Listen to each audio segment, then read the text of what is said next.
I'm doing great. Adam Felber is doing okay. Well, Los Angeles is on fire, but I'm doing okay. How many years have I been a dog owner? Does my childhood count? Okay, then I get 18 years of childhood as a dog owner, and then 7 years with this idiot. So 25 years.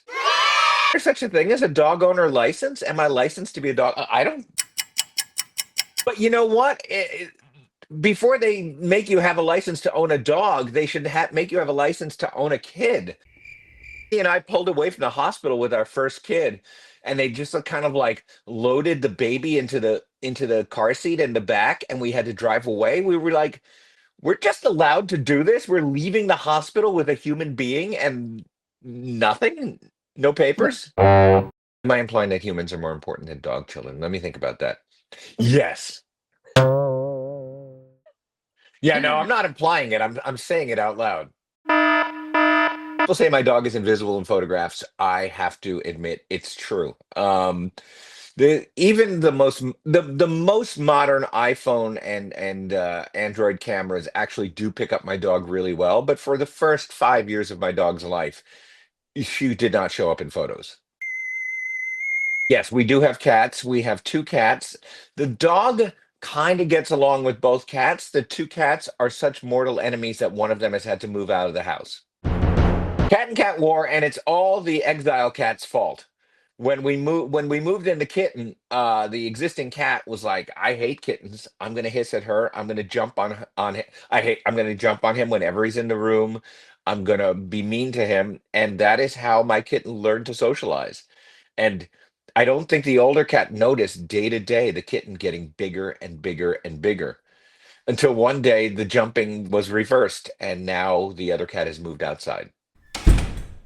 I had to choose between what's better for writers, dogs or cats.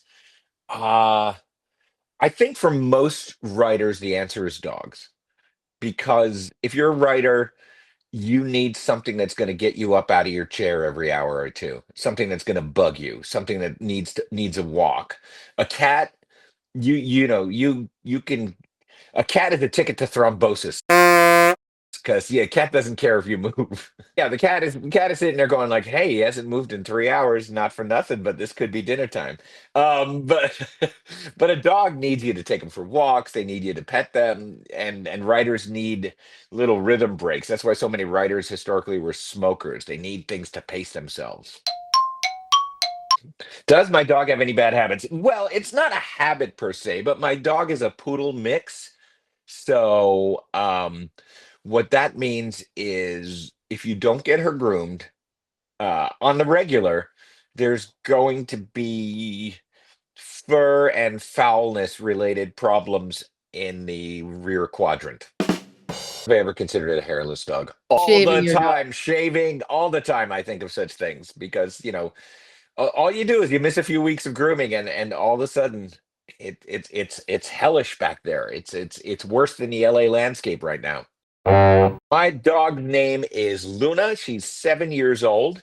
And around the time we started looking for a puppy, we had an ancient cat that we didn't want to saddle with a dog, but I wanted a dog for years. And around the time my ancient cat died, somebody I work with came to me and said, "Do you need a puppy?"